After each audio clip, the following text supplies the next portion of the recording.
Rich కోడలు poor అయితే. ఒకానొక పల్లెటూళ్ళలో కాంతం, మంగ అనే అత్త కోడళ్ళుండేవారు. ఇద్దరూ ఎంత అన్యోన్యంగా ఉండేవారంటే కాంతం కొడుకే అల్లుడు అన్నట్టు ఉండేవారు. చుట్టాలు పక్కాలు అయితే వీళ్ళని చూసి కుళ్ళుకునేవాళ్లు. ఈ అత్త కోడళ్ళకి విపరీతమైన డబ్బు పిచ్చి. కాంతం భర్త కొడుకు పగలు రాత్రి కష్టపడుతుంటే ఆ డబ్బును ఈ అత్త కోడళ్ళు విలాసాలకు ఖర్చు చేసేవారు. కాంతం భర్త రంగయ్య దేనికి అడ్డు చెప్పేవాడు కాదు, ఒక్క భోజన పదార్థాలు వ్యర్థం చేసే విషయంలో తప్ప. అత్తయ్య, నాకు చికెన్ తినాలనుంది. అదెంత పని, ఫోన్లో ఆర్డర్ పెట్టు. అలాగే, ఒక 6 పీస్ ఫ్రైడ్ చికెన్, ఒక 6 పీస్ లాలీపాప్స్, శాండ్విచ్ కూడా ఒకటి పెట్టు. అలాగే, ఒక శాండ్విచ్, 2 డ్రింక్స్. అమ్మా కోడలా, ఎందుకు మొత్తం తినేసేలా అన్ని ఆర్డర్ పెట్టుకుంటారు? ప్రతిసారి ఆర్డర్ పెట్టటం, సగానికి సగం డస్ట్ బిన్ లో పడేయటం. నీ అత్తకి ఎలాగూ బుద్ధి లేదు. నువ్వైనా చదువుకున్నావు కదా, ఆలోచించాలి కదా. మనకేమైనా డబ్బులకి కొదవా? అందుకని ఆహారం అలా వేస్ట్ గా పడేస్తారా? పడేస్తానో పంచి పెడతానో నా ఇష్టం. నా స్టేటస్ కి తగ్గట్టు ఆర్డర్ చెయ్యకపోతే చుట్టుపక్కల వాళ్ళు ఏమనుకుంటారు? స్టేటస్ కోసం ఆర్డర్ చేస్తారా ఎవరైనా? కాదు, తినడానికే చేస్తారు. కానీ కనీసం 1000 రూపాయలైనా ఆర్డర్ చెయ్యకపోతే నా ప్రెస్టేజ్ కి భంగం కలుగుతుంది. నీకు బాగా బుద్ధొచ్చే రోజు వస్తుంది. అప్పటి వరకు ఇంతే నువ్వు. ఇలా సాగుతూ ఉండగా ఓ రోజు ఒక యాచకుడు కాంతం ఇంటి ముందు ఆగాడు. అమ్మా, అన్నం ఉంటే పెట్టండి అమ్మా, ఆకలేస్తుందమ్మా. అబ్బబ్బబ్బా, ఈ అడుక్కునే వాళ్ళకి బుద్ధే ఉండదు. ఇలా ఇంటి ముందుకొచ్చి కాకిలా అరిస్తే మా పరువెంగాను. ఏరా, నీకు అడుక్కోడానికి వేరే ఇల్లే దొరకలేదా? అమ్మా, అన్నిళ్ళు అడుక్కుంటూ వస్తానమ్మా. ఏ అమ్మాయినా కాస్త అన్నం పెడుతుందని చూస్తున్నానమ్మా. నువ్విక్కడి నుండి పో ముందు. మా ఇంటి ముందు నిలబడాలంటే కూడా ఒక స్థాయి ఉండాలి. ఆ యాచకుడు మౌనంగా పక్కకెళ్ళిపోయాడు. పక్కకి వెళ్లి ఇలా అనుకున్నాడు. ఈ పెద్దోళ్ళు సాయం చేయడానికి కూడా స్థాయి, అంతస్తు అంటారు. ఆకలిగా ఉన్న నా బోటోళ్లకు ఒక్క ముద్ద అన్నం పెట్టలేకపోతున్నారు. చెప్తా నీళ్ల పని. ముద్ద అన్నం పెట్టనన్న నోటితోనే కట్టల కట్టల డబ్బులిచ్చేలా చేస్తాను. ఏళ్ల గర్వం దించేస్తాను. మర్నాడు అదే యాచకుడు స్వామీజీ వేషం వేసుకుని కాంతం ఇంటి ముందుకొచ్చాడు. ఆహాహా, ఏమి ఈ వైభవం! లక్ష్మీదేవి ఇంట్లోనే నివాసం ఉంటుందే. ఎవరి స్వామీజీ మా ఇంటి ముందుకొచ్చారు? అత్తయ్య, ఎవరో పవర్ఫుల్ స్వామీజీలా ఉన్నారు. లోపలికి పిలుద్దామా? ఇటువంటి ఉత్తమమైన ఇల్లు నేనింతవరకు చూడనే లేదు. స్వామి, రండి రండి. ఆహా, ఏమి తేజస్సు! నీ ముఖంలో ఏదో తెలియని కాంతి ఉంది తల్లి. అవునా స్వామి, నా పేరు కూడా కాంతమే స్వామి. అది అసలు విషయం. నీ ఆస్తి 10 రెట్లయ్యే సూచనలున్నాయి తల్లి. 10 రెట్లా? అవును, నీ భర్త అత్యంత కోటీశ్వరుడవ్వబోతున్నాడు. నా భర్త? అత్తయ్య, మావయ్యకొస్తే మనకేంటి లాభం? మనకే వచ్చేలా చెయ్యండి. స్వామి, ఆ డబ్బులేవో మా ఆయనకి కాకుండా నాకే వచ్చేలా చెయ్యండి. మా ఆయన ఒట్టి పిసినారోడు, నాకొక్క పైసా కూడా ఇవ్వడు. కానీ దానికి నువ్వు వెల చెల్లించాల్సి ఉంటుంది తల్లి. చెప్పండి స్వామి, ఎంతైనా సరే ఇట్టే ఇవ్వగలను. ఓ 50 లక్షలు ఆలోచించకుండా పూజలు పెట్టావంటే అందుకు 50 రెట్లు సొంతమయ్యేలా చేస్తాను. ఆ లక్ష్మీదేవి నీ ఇంట్లోనే ఉంది కాబట్టి ఇది సాధ్యమవుతుంది. లేదంటే నేను కూడా ఏమీ చెయ్యలేను తల్లి. కాంతం అతని మాటలు విని ముందు వెనక ఆలోచించకుండా రంగయ్య ఇంట్లో దాచిన డబ్బులో నుండి 50 లక్షలు తీసి ఆ యాచకుడి చేతిలో పెట్టింది. యాచకుడు ఆ డబ్బు సంచిలో వేసుకుని కాంతం చేతిలో బూడిద పెట్టాడు. ఒక 30 రోజుల పాటు ఈ భస్మాన్ని మీ వారి చేతిలో రాస్తూ ఉండు. సరిగ్గా ఈ నెల 31వ రోజున నీకు 10 కోట్లు ఇంటి ముందు కనిపిస్తాయి అని చెప్పి యాచకుడు దొరికిందే ఛాన్స్ అనుకుని డబ్బు తీసుకుని పారిపోయాడు. కాంతమ్మ 30 రోజులు రంగయ్య చేతిలో బూడిద రాస్తూనే ఉంది పాపం. కొద్ది రోజుల తరువాత రంగయ్య ఇంట్లో మిస్ అయిన డబ్బులు వెతుక్కుంటూ ఉన్నాడు. కాంతం, ఇంట్లో పెట్టిన డబ్బు కనిపించట్లేదు, నువ్వేమైనా తీసావా? అది నాకే అవసరం ఉండి ఖర్చు పెట్టుకున్నాను. ఎంత తీసావు? అంటే ఒక 50 లక్షలు అంతే. ఏంటి, 50 లక్షలా? నీకు బుద్ధుందా అసలు? ఒక్క 5 రోజులు ఆగండి, ఆ డబ్బుకి 10 రెట్లు మన ఇంటి ముందు ప్రత్యక్షమవుతాయి. ఆ స్వామీజీ మాటంటే మాటేనంట. 50 లక్షలు ఆయనకే ఇచ్చాను. వసై పిచ్చి మొద్దు, డబ్బు తీసుకెళ్లే స్వామీజీలు దొంగలే తల్లి. నా కొంప ముంచేశావు. ఆ డబ్బు ఏడాదంతా నేను నా కొడుకు కష్టపడితే వచ్చిన సొమ్ము.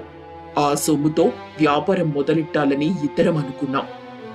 కానీ నేను ఉత్త పుణ్యానికే కోటీశ్వరురాలనవుతున్నాను కదా.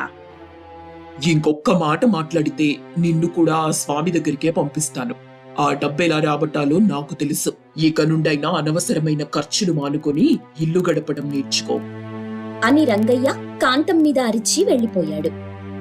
కాంతం మంగ అయోమయంగా చూస్తూ ఉండిపోయారు.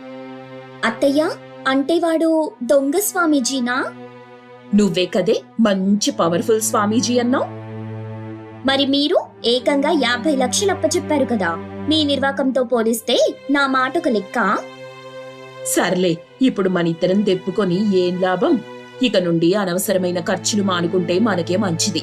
ఈ విషయం బయటకి తెలియకుండా చూసుకోవాలి, లేదా మన పరువు నిలువునా పోతుంది. అది మీరు మళ్ళీ చెప్పాలా? నేనెందుకు చెప్తానసలు?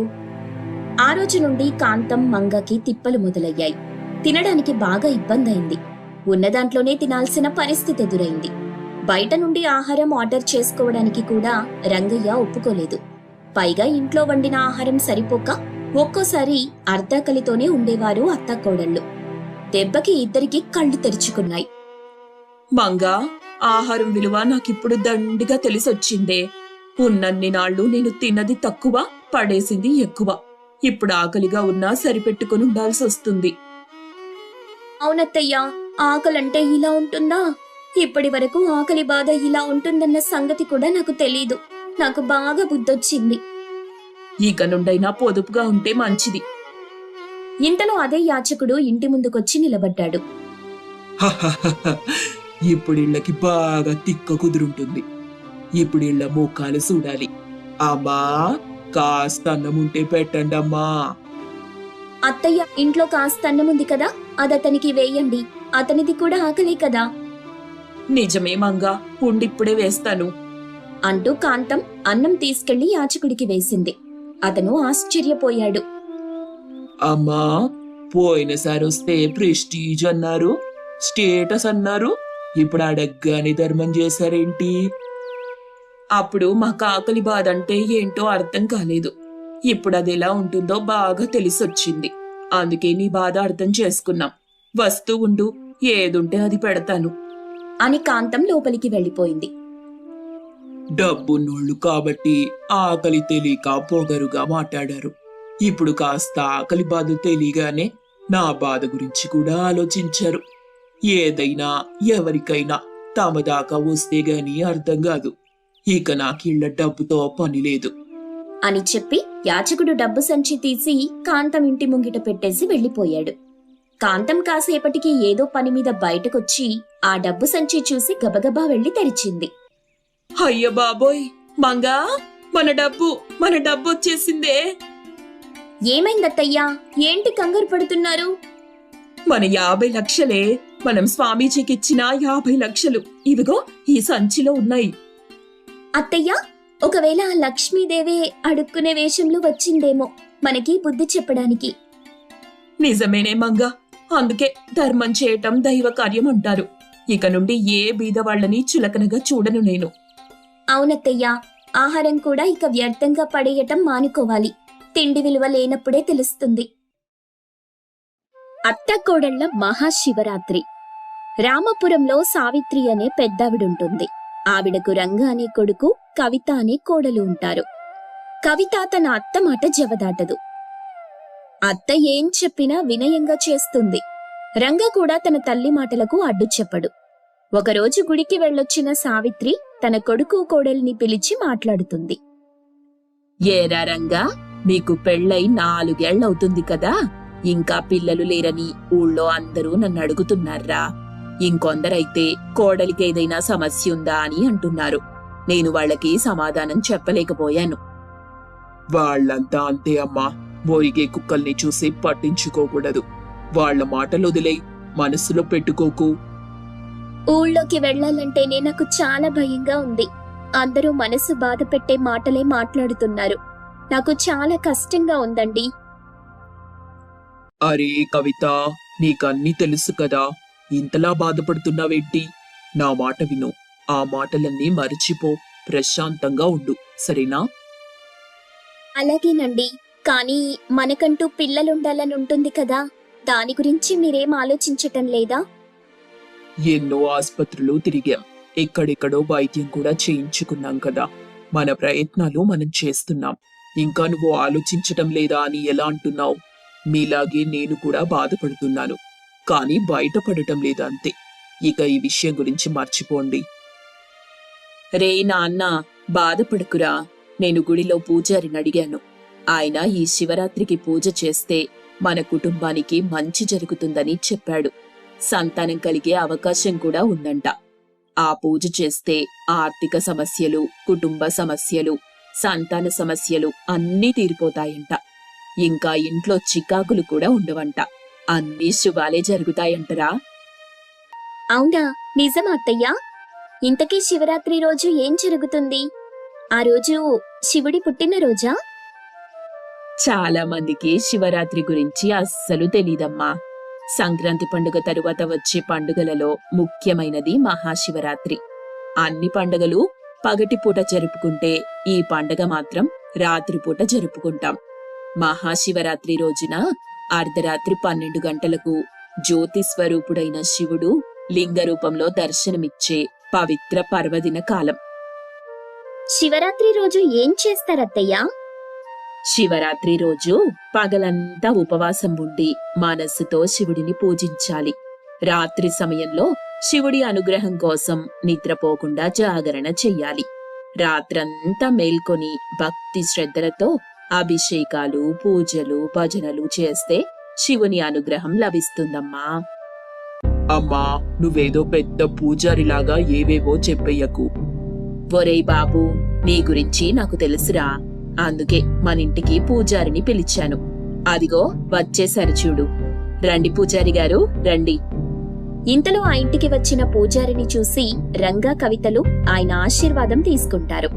వారిని పూజారి దీవిస్తాడు. తరువాత, మా అమ్మ ఇప్పటి వరకు శివరాత్రి గురించి చెప్పింది పూజారి గారు. ఇంతలో మీరు కూడా వచ్చేశారు. అమ్మాయి కవిత, శివరాత్రికి చేయాల్సిన పూజకు సంబంధించి నీకున్న అనుమానాలన్నీ అడగమ్మా. పూజారి గారు నీకు వివరంగా చెప్తారు. అలాగే అత్తయ్యా.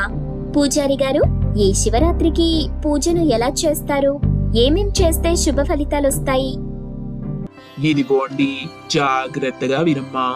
ఆ పరమశివుడిని మెప్పించాలంటే మంచి మనసుతో పూజ చెయ్యాలి. నిష్ఠతో పూజ చేస్తే ఆ శివుడు సైతం మీకు అండగా ఉంటాడు. మహాశివరాత్రి రోజు తెల్లవారుజామునే నిద్రలేచి ఇల్లంతా శుభ్రపరచుకోవాలి. తరువాత తలస్నానం చేసి పూజా గదిని శుభ్రం చేసుకోవాలి. గుమ్మాలకు తోరణాలు కట్టుకోవాలి. పూజా గదిలో ముగ్గులు వేసుకొని రకరకాల పూలతో అలంకరించుకోవాలి. లింగాకారంలో ఉన్న శివుడికి ఆవు పాలతో, పంచామృతంతో, పుష్పాలతో అభిషేకించాలి. ముఖ్యంగా మారేడు దళాలను అనగా బిల్వపత్రాలను, తుమ్మి పూలను, గోగు పూలు, తెల్లని పచ్చని పూలతో అభిషేకిస్తూ ఓం నమశివాయ అని స్మరిస్తూ పూజించాలి. ఉదయం 9 గంటల లోపు అభిషేకాలు చేస్తే శుభ ఫలితాలుంటాయమ్మా. ఆ తరువాత రాత్రికేం చెయ్యాలి పూజారి గారు? శివుణ్ణి అభిషేక ప్రియుడు అంటారమ్మా. స్వామికి భక్తిగా నీళ్లతో అభిషేకం చేసినా చాలు, భక్తుల పూజలకు స్వామి పొంగిపోతాడు. అందుకే శివుణ్ణి బోళా శంకరుడు అంటారు. సాయంత్రం 6 గంటల నుండి మరుసటి రోజు ఉదయం 6 గంటల వరకు భక్తి శ్రద్ధలతో శివనామాలను, శివపురాణం చదువుతూ పూజ చేస్తే మంచి ఫలితాలుంటాయి. ఆహా, అద్భుతంగా చెప్పారు పూజారి గారు. ఇక అంతేనా పూజారి గారు? అంతటితో పూజ అయిపోతుంది కదా? అరరే, అప్పుడే ఏమీ అయిపోలేదు, ఇంకా ఉంది. పూజలో చివరి ఘట్టం ఉంది కదా, అదే ప్రధానమైనది. పూజారి గారు అది కూడా చెప్పండి. మహాశివరాత్రికి పగలంతా ఉపవాసం ఉండి రాత్రంతా జాగరణ చేశాక మరుసటి రోజు స్నానం చేసి మహానైవేద్యంగా అన్నం కూరలు వండి దేవుడికి ప్రసాదంగా పెట్టాలి. ఉపవాసం చేసిన వారు తినే కంటే ముందే ఆవుకు బియ్యం, తోటకూర, బెల్లం కలిపి తినిపించి గోమాతకు 3 ప్రదక్షిణలు చెయ్యాలి. తరువాత పేదవారికి అంటే ఆకలితో అలమటించే వారికి అన్నదానం చెయ్యాలి. ఈ తంతు పూర్తి చేసిన తరువాతనే ఉపవాస దీక్ష పూర్తవుతుంది. ఇలా చేస్తే ఆ పరమేశ్వరుడు మీకు సంతాన భాగ్యాన్ని కలిగించడమే కాకుండా ఆర్థిక లాభాలను కూడా ఇస్తాడమ్మా. చాలా బాగా చెప్పారు పూజారి గారు. సంతోషంగా ఉంది పూజారి గారు. మొదటిసారి మా ఇంట్లో అందరం శివరాత్రి పండుగ సందర్భంగా పూజ చేస్తున్నాం. ఆనందంగా ఉంది. సంతోషం తల్లి, ఇక నేను వెళ్ళొస్తాను అంటూ పూజారి అక్కడి నుండి బయలుదేరి వెళ్లిపోతాడు. సావిత్రి, కవితలిద్దరూ కలిసి పూజకు కావలసిన సామాన్లన్నీ ఓ చీటీలో రాస్తారు. రంగా వాటిని తీసుకురావడానికి మార్కెట్కి వెళ్తాడు. అలా 2 రోజుల్లో పూజకి కావలసిన సామాన్లన్నీ వచ్చేస్తాయి. ఇక ఆ తరువాత శివరాత్రి రానే వస్తుంది. కవితా, రంగాలు పూజారి చెప్పినట్టుగానే శివరాత్రి పూజ చేస్తారు.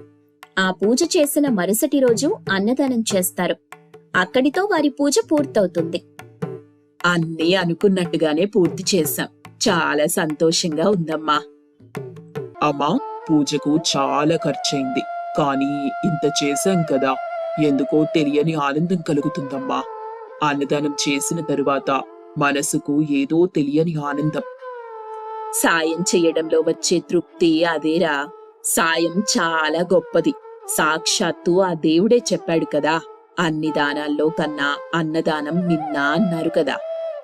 అయితే ఇకపై మనం నెలకొకసారి వచ్చే ఆదాయంలో కొంత అన్నదానం చేద్దామమ్మా. ఏమంటావు కవిత? చాలా మంచి నిర్ణయం తీసుకున్నారండి. అలా కవిత, రంగా, సావిత్రిలు ఎంతో ఆనందపడతారు. సరిగ్గా 10 రోజుల తరువాత కవితకు ఒంట్లో చాలా నీరసంగా ఉంటుంది. వంటగదిలో పనులు చేసుకుంటూ ఉంటే కళ్ళు తిరిగి పడిపోతుంది. సావిత్రి చాలా టెన్షన్ పడుతుంది. వెంటనే ఆస్పత్రికి తీసుకెళ్తారు. ఆస్పత్రిలో డాక్టర్ పరీక్షించి శుభవార్త చెప్తాడు.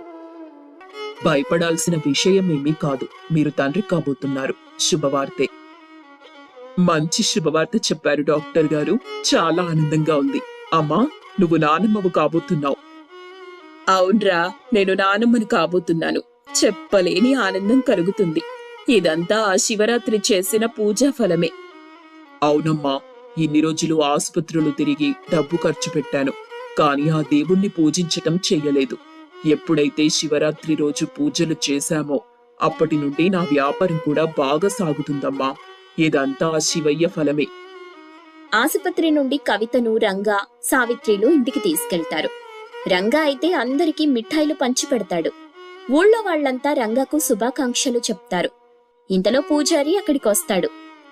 చూసావా రంగా, ఎప్పుడైతే శివయ్య అనుగ్రహం పొందారో అప్పుడే మీ జీవితాలు మారిపోయాయి.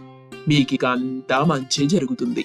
పుట్టబోయే మీ బిడ్డకు కూడా ఆ శివయ్య పేరే పెట్టండి. నేను కూడా అదే అనుకుంటున్నాను పూజారి గారు.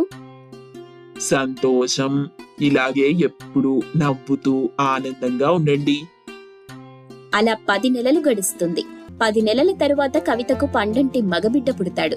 ఆ బిడ్డని చూసి సావిత్రి ఎంతగానో మురిసిపోతుంది. రంగా ఆనందానికి అవధులే లేవు. వీడచ్చం నాలాగే ఉన్నాడు కదా. లేదు లేదు, ఆ ముక్కు చూడండి, నా కళ్ళు చూడండి, అన్నీ నా పోలికలే. ఆగండర్రా, వీడచ్చం మీ నాన్నలాగే ఉన్నాడు కదా రంగా. అరేరే, భలే చెప్పావమ్మా. ఇక నాన్నతో నువ్వు రోజు గొడవ పడొచ్చులే. అలా రంగా అనడంతో సావిత్రి, కవితలు పగలబడి నవ్వుకుంటారు. ఇక ఆ రోజు నుండి ఆ కుటుంబం ఇతరులకు సాయం చేస్తూ ఆనందంగా ఉంటుంది.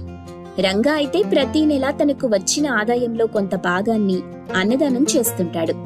కవిత ఆ శివుడికి ప్రతిరోజు పూజలు చేస్తుంటుంది. సావిత్రి అయితే తన మనవడితో ఆడుకుంటూ ఆనందంగా ఉంటుంది.